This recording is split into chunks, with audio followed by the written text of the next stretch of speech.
Bonjour Lydia. Bonjour Isabelle. Alors vous êtes opératrice à Swatch Group, c'est-à-dire que vous travaillez dans la manufacture horlogère. Ça fait 10 ans que vous êtes en Suisse. Qu'est-ce qui vous a amené dans ce pays?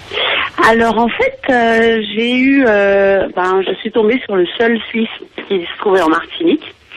Et puis après une petite vie de couple en Martinique, on a décidé de s'installer ensemble à Genève. Voilà. Entre-temps, il y a eu beaucoup d'eau qui a coulé sous les ponts. Et puis, du coup, j'ai refait ma vie avec un autre petit Suisse qui est d'ailleurs suisse-allemand de Berne. Voilà. En termes d'intégration, comment vous vous êtes intégré dans le pays? Alors moi, j'ai eu beaucoup de chance parce qu'en fait, lui, la première personne que j'ai rencontrée en Martinique, c'était un Genevois. Et donc, il a un groupe d'amis. Donc moi, je suis arrivée complètement dans le groupe d'amis. J'ai complètement été intégrée. Même si on n'est plus ensemble, je fais toujours mes soirées filles une fois par mois avec ses propres meilleurs amis. Ce qui fait que j'ai pas senti de choses compliquées. J'ai tout de suite été dans le bain, puisque Genève c'est une ville qui bouge énormément, qui est très cosmopolite, il y a énormément d'étrangers. Donc il y a beaucoup d'animations, on se retrouvait souvent entre amis et puis voilà. Donc les contacts n'ont pas été rompus au niveau amical et puis j'ai fait ma petite vie, j'ai créé mon petit réseau d'amis plus les collègues. Donc et puis au jour d'aujourd'hui tout est pareil, tout va très bien. Est-ce qu'il a fallu que vous fassiez des démarches particulières au niveau des papiers pour pouvoir vivre en Suisse? Oui. Alors la Suisse est complètement à part, mais complètement, c'est-à-dire elle ne fait absolument pas partie de l'Europe. C'est une ville c'est un pays vraiment indépendant, qui ne se mêle de rien. D'ailleurs, elle est connue pour être un pays neutre. Elle ne se mêle dans aucun conflit, dans aucune décision de l'Europe et du monde d'ailleurs. Et du coup, elle est complètement à part au niveau de son fonctionnement, au niveau de sa monnaie qui est unique, qui est une monnaie suisse qu'on ne peut d'ailleurs pas utiliser ailleurs. On peut utiliser l'euro en Suisse, la monnaie remise en francs suisses, même si on utilise l'euro, on récupère de la monnaie suisse. Et aussi au niveau de tout ce qui est industrie, en fait, ce sont des produits uniques. C'est-à-dire elle exporte au maximum des produits qu'elle crée, donc le fromage, le chocolat, tout ça. Et effectivement, c'est vraiment, elle fait travailler d'abord ses usines avant de faire entrer des produits, importés. Sinon, quand je suis arrivée, étant française, c'était vachement plus simple par rapport aux accords de Schengen où il y a les accords des frontières. C'est-à-dire que les Français qui font partie, pas que les Français, je veux dire l'Angleterre, tous les pays d'Europe, c'est plus facile pour rentrer en Suisse, mais on a un séjour comme en Angleterre de 3 mois qui s'appelle une période de touriste.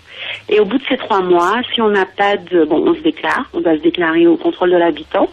Et si au bout de ces 3 mois, on n'a pas d'emploi, donc eux, ils prennent la décision de rompre le permis de séjour, on va dire, qui est provisoire. Ou alors, moi, j'ai eu de la chance parce que quand je suis arrivée en 2010, j'ai trouvé un emploi à MSC, c'est la fameuse compagnie croisière, au bout de 2 mois. Donc j'ai tout de suite mon permis de séjour temporaire, puisqu'il y a plusieurs types de permis de séjour. Et donc du coup, moi c'était simple, mais c'est vraiment la croix et la bannière parce que les assurances sont extrêmement chères. Le permis de séjour, il faut le renouveler, il est payant, tout est payant. La photocopie de casier judiciaire, c'est 20 francs, l'extrait de date de naissance, c'est 20 francs. C'est-à-dire que tout fonctionne avec de l'argent. Mais c'est vrai qu'on a un très gros salaire, donc les loyers sont extrêmement chers. Mais bon, moi, j'ai pas trop vu de différence parce que j'étais en couple. Mais c'est vrai que c'était un peu compliqué pour, il fallait vraiment démontrer qu'on pouvait être indépendant, qu'on pouvait vivre dans le pays, qu'on serait pas au chômage, qu'on serait pas un chômeur dans un pays, voilà. Mais ça s'est vraiment très bien passé. Mais c'est vrai que quand on ne connaît personne, la Suisse, ce n'est pas vraiment, c'est très compliqué ils sont souvent en groupe, les Suisses, si vous voulez. Ça va être, on peut se faire amis avec des collègues, mais pour entrer dans un groupe de petits Suisses, c'est extrêmement compliqué parce qu'ils sont vraiment en groupe fermé depuis des années, depuis leur jeunesse. Moi, j'ai eu la chance d'y être entrée et de les avoir encore dans ma vie. Donc voilà. Vous parliez de loyer cher. Est-ce que vous pouvez nous donner un exemple? Alors moi, j'habite actuellement, donc je ne suis plus à Genève parce que je ne suis plus avec la même personne. J'ai refait ma vie avec un Suisse allemand de Berne. Donc moi, là, on a un 5 pièces et demi. Un 5 pièces et demi, ça veut dire qu'on a 4 chambres. Et le demi, c'est une moitié de pièce qui sert de jardin d'hiver. Ça veut dire, c'est une toute petite salle qui est comme un balcon, mais fermée, vitrée. Et là, on paye 2000 francs. 2000 francs qui équivaut à 1800 et des poussières euros. Ce n'est pas rien. Ouais, c'est beaucoup pour un salaire français, ça dépasse un salaire français, ouais. Donc là où je suis opératrice, ça veut dire que je suis chargée de récupérer des tout petits composants de pièces de montre, après qu'ils soient passés par le contrôle, donc avec le binoculaire, ce que vous voyez les gens avec la petite lunette d'un côté de l'œil, ça ressemble à un microscope mais avec un œil, je sais pas si vous voyez à peu près. Donc ces gens contrôlent la petite pièce, me la donnent, et moi je dois la peser au milligramme près et la préparer dans des conditionnements spécifiques, parce qu'il faut pas des conditionnements qui rouillent. Il y a ceux où c'est moins important de les mettre dans... Il y a des conditionnements spéciaux pour qu'ils passent en fait dans un autre service, soit du sablage, soit pour mettre les pierres, soit pour être montés par un autre service, ou qu'ils repartent dans un pays du monde extérieur. Ça peut être Bangkok, ça peut être n'importe quel pays du monde, quoi. Donc moi, je suis chargée d'opératrice de peser, de conditionnement pour que ça parte. Moi, c'est du service shipping, si vous voulez, c'est pour l'exportation. Quand je suis arrivée, j'avais absolument envie de travailler dans l'horlogerie, ce qui ne s'est pas fait. Mais ça veut dire aussi qu'il faut beaucoup de détermination. Qu'on arrive ici, il faut vraiment... les diplômes, effectivement, les diplômes comptent énormément. Moi, j'ai eu de la chance parce que j'ai dû tomber sur des très bons conseillers, parce qu'en arrivant ici, j'étais pas du tout à Swatch. J'étais à MSC au niveau de la comptabilité, ce que je déteste, parce que je déteste les maths. Mais bon, on m'a placé là où ce serait possible d'avoir vite fait le permis de séjour. Et ensuite, quand même, j'ai eu un petit... après ma séparation, je suis repartie côté français et je suis fonctionnaire. Donc j'ai encore mon statut de fonctionnaire, donc je suis en disponibilité, donc je n'ai pas démissionné. Et comme la personne que j'ai rencontrée était à Berne, donc très loin de chez moi, nous on a décidé de vivre ensemble. Donc j'ai trouvé un travail en 25 jours. Ce qui n'est absolument pas mon domaine, mais ça veut dire qu'on peut très bien trouver n'importe où, du moment où on est déterminé, motivé, souriant, positif. Et moi, c'est ma chance à chaque fois, cette chance que j'ai eu à chaque fois d'être vraiment, je me mets avec le compteur à zéro dans ma tête et je prends et j'apprends de nouveau tout. Et vous pensiez un jour travailler dans un groupe aussi populaire que Swatch ? Ah ben non, pas du tout. C'est-à-dire que moi, c'est marrant parce que quand j'étais encore fonctionnaire, j'ai postulé bien avant mon déménagement, qu'on avait préparé ensemble. Et en fait, avant de quitter mon poste, parce que en fait, je suis chargée des interventions techniques sur le patrimoine de la ville d'Annemasse, qui est en Haute-Savoie. Et ce poste, il a bien fallu boucler tous mes dossiers avant de partir. Et je me suis dit, Swatch, il faut que je note. J'ai noté sur un post-it que j'ai gardé dans un étui de carte bleue. Donc j'ai vite arraché le post-it et puis j'ai bouclé mes dossiers et puis moi je me retrouve dedans, quoi. C'est un truc incroyable parce que j'y avais pensé. J'ai beaucoup postulé en tant qu'assistante administrative, mais bon, maintenant je suis du côté technique. Mais c'est vraiment un coup de bol, quoi. Je sais pas si c'est la force de la pensée positive, mais j'avais vraiment envie d'y être. Mais c'est le hasard, on va dire, c'est un heureux hasard et c'est chouette, quoi. Donc vous dites c'est vraiment incroyable, parce qu'en fait Swatch Group ne fait pas que Swatch. Ils font aussi Omega, ils font aussi Hamilton, ils font Harry Winston, ce sont des montres en diamant, ils font Tissot, ils font Certina, ils font énormément de montres à part Swatch. Swatch est la petite montre la plus populaire, mais ils ont aussi racheté énormément d'autres grosses marques, voilà. Et dans ce pays, la Suisse, comme je viens de le dire, qui est très réputé pour les montres, qu'est-ce que vous avez pu découvrir là-bas ? Alors, la Suisse, c'est un pays où c'est complètement... si vous voulez, quand je passe la frontière Haute-Savoie où j'habitais pour rentrer à Genève, on sent complètement la différence. Parce que les gens sont plus posés. Ils sont... je sais pas comment expliquer, mais il y a du sourire partout. Ils sont pas stressés. Il n'y a pas un papier par terre. Vous pouvez aller dans la rue, vous ouvrez...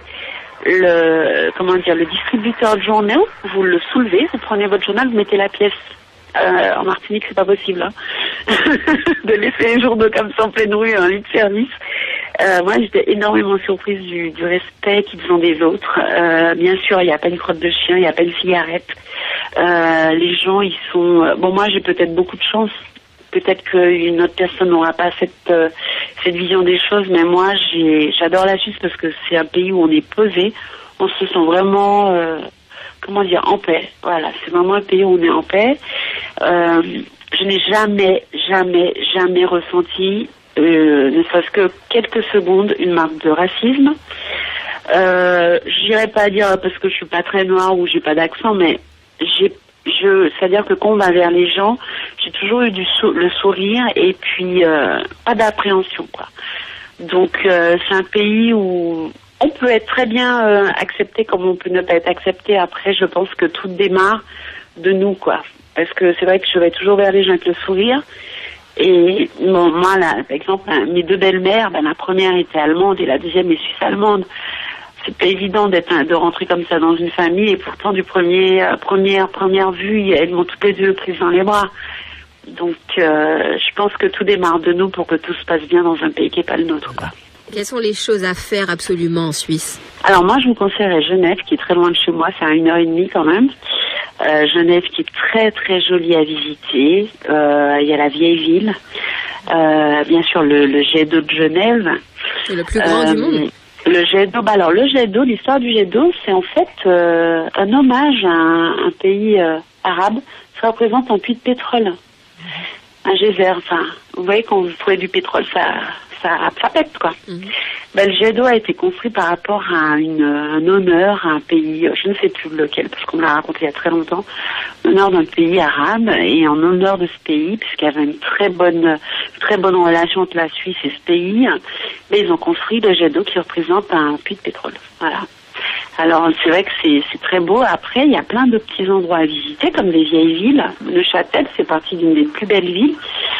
Berne, n'en parlons pas, c'est absolument magnifique. Berne, magnifique avec le palais fédéral. Berne, qui est d'ailleurs la capitale de la Suisse, on pense que c'est Genève, mais c'est Berne. Et puis, en Suisse, il y a aussi des endroits magnifiques, bon, comme les chalets. En hiver, c'est super de prendre un chalet, de se retrouver dans une station suisse où on mange la fondue, on boit du vin chaud, à la cannelle et à l'orange.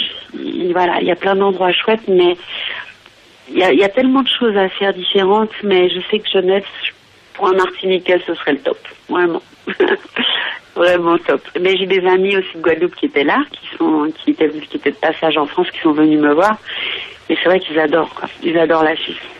Mais on se sent vraiment posé, on se sent vraiment accueilli. Et je pense que la Suisse est mondialement connue pour son côté un peu tranquille, quoi. Il n'y a que du positif quand on parle de la Suisse. Financièrement, c'est un peu plus dur, mais sinon, c'est vraiment un pays chouette, quoi. Et quelles sont les différentes nationalités qu'on retrouve là-bas? Moi, je suis très surprise parce que quand on se promène à Genève, on ne sait pas dans quel pays on est exactement, parce qu'il y a beaucoup d'Indiens qui viennent ici. Il y a beaucoup de personnes de l'Orient. Il y a beaucoup d'Asiatiques. Quand vous êtes dans Genève, si on ne vous dit pas que vous êtes à Genève, quand vous allez dans la rue, vous ne savez pas où vous êtes. Parce qu'il y a toutes sortes de nationalités. C'est pour ça que je dis que Genève, c'est très cosmopolite. Neuchâtel, c'est très calme. C'est une petite ville un peu rurale. Mais quand vous allez à Genève, vous êtes incapable de savoir dans quel pays vous êtes si on ne vous dit pas que vous êtes à Genève. Je pense que les gens sont aussi attirés pour les emplois parce qu'une fois qu'on a son diplôme, si on a envie de postuler à Genève, on vient à Genève. Les salaires, ils sont exorbitants. Donc, c'est très bien. Beaucoup de personnes préfèrent venir à Genève, en tout cas essayer de venir à Genève pour s'ils ont un bon diplôme, pour postuler et puis rester là. Parce que c'est facile en fait, si vous voulez, quand vous travaillez en Suisse et d'habiter de l'autre côté de la frontière française, ça veut dire que vous avez un loyer tout bas, vous avez vos courses pas chères, votre loyer, votre électricité, votre eau pas chère, puis en fait vous allez en voiture travailler en Suisse. Donc il y a beaucoup de personnes, beaucoup de Français qui fonctionnent comme ça et qui travaillent en Suisse. Qu'est-ce que vous pourrez dire à une personne qui aimerait s'installer en Suisse? Qu'est-ce que vous pourrez lui recommander? Alors, j'ai des amis qui m'ont posé la question. Je peux pas dire que ça va être simple. Ça va vraiment pas être simple. Parce que, si vous voulez, pour s'installer à Genève, le premier objectif, c'est chercher un emploi. Pour chercher un emploi, il faut avoir des bons diplômes ou alors du bagou pour pousser les portes. Moi, j'ai pas beaucoup de diplômes, mais j'ai eu beaucoup de détermination, le sourire. Heureusement qu'on a un beau sourire, nous les femmes en Martinique et les hommes, parce que je pense que ça aussi, ça joue, le bagou. Et puis, il faut pas oublier qu'en Suisse, comme pour tout fonctionne par rapport d'abord à eux, leur économie, leur monnaie. Le chômage, c'est pareil. Ils vont d'abord embaucher un Suisse avant d'embaucher un étranger. Et tant que vous n'avez pas de travail, vous n'avez pas de permis. Et encore moins quelqu'un qui n'a pas de permis. Donc, je dirais venir en éclaireur, essayer de voir si on peut postuler, poser son CV, venir en tout départ pour voir comment ça pourrait être. Parce qu'on peut pas s'installer comme ça au bout de 3 mois s'il n'y a rien. On peut pas, ils gardent pas les gens qui n'ont pas de situation professionnelle parce qu'ils n'ont pas envie de se mettre à charge. Un chômeur étranger ou voilà, quelqu'un qui n'a pas de revenus, qui sera dans la pauvreté. Donc voilà, c'est comme ça que ça fonctionne. Mais si on veut, on peut y arriver. Moi, c'est vrai que je suis l'exemple même de... Je suis très indépendante, même si j'étais avec un Suisse, je me suis débrouillée toute seule pour trouver un emploi. Et là, maintenant, j'ai refait ma vie. On est ici que depuis avril. On a aménagé le 1er avril, le 25 avril, j'avais déjà un poste à Swatch. Donc, je veux dire, il faut vraiment beaucoup de volonté. La force de la pensée positive. Puisque mon petit post-it Swatch était dans ma petite boîte de cartes bleues, finalement, je travaille à Swatch. Alors que j'avais mis depuis novembre. Voilà. Merci encore, Lydia, d'avoir répondu à nos questions.